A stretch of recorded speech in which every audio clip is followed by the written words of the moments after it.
Well, we just had it running and no fucking power, so that's probably most likely a $300 part down the drain. So we know the AVR is good, so let's continue on.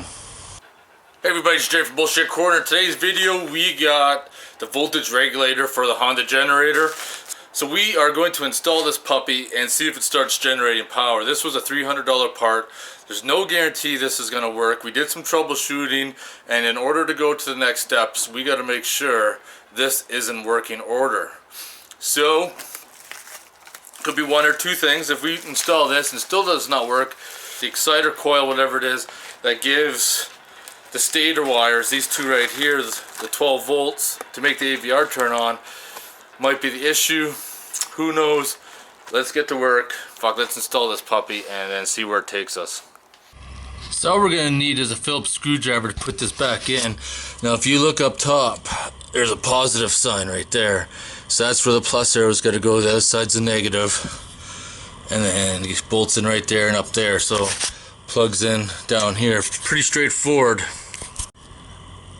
Now those little wires right here, it's kind of hard to focus on, but this one right here has a little positive tag, so that's got to go on the positive terminal.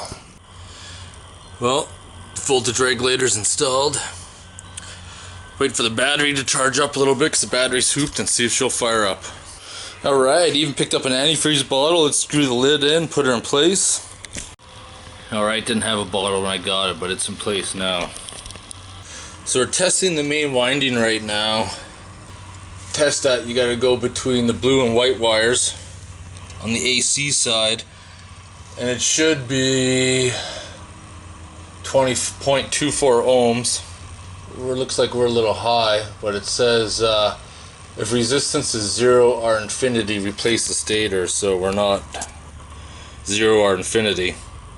Ah, fuck, this one's really got me stumped. I got all my sheets printed out here, going over everything. Leading towards the stator, I'm gonna have to pull her out, have a look at her, inspect her, because I went through there.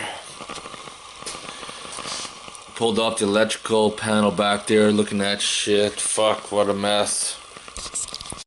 Well, I got power connected to the stack dioid when I powered up. You can see right there that it's working. So as I crank up the power on my meter, power goes up on the multimeter. So I did an ohms test from the AC on here, from that terminal right there to before the break, and I'm at 13 ohms, and then after the break it's 0.7 ohms. Still a bit high, but that break makes a huge difference. Well, that's kind of a fucking piss off. I spent $300 on a voltage regulator when it turns out the stator's got a short in it, as you see in that frickin' video. And I have to get the epoxy recovered on the rotor, so I'm gonna see how much that costs. Other than that, there could be some other things too. Who knows what the fuck's going on with this thing. We'll figure it out though. The thing is, how much is it gonna cost? I can get a new stator for like 700 some bucks, and then get the rotor recovered with epoxy. We'll go from there. But not good though, not fucking good. Nothing like dropping $3 on something when it turns out to be the fucking stator has got a fried hole in it and the rotor needs to be recovered with epoxy. Fuck me.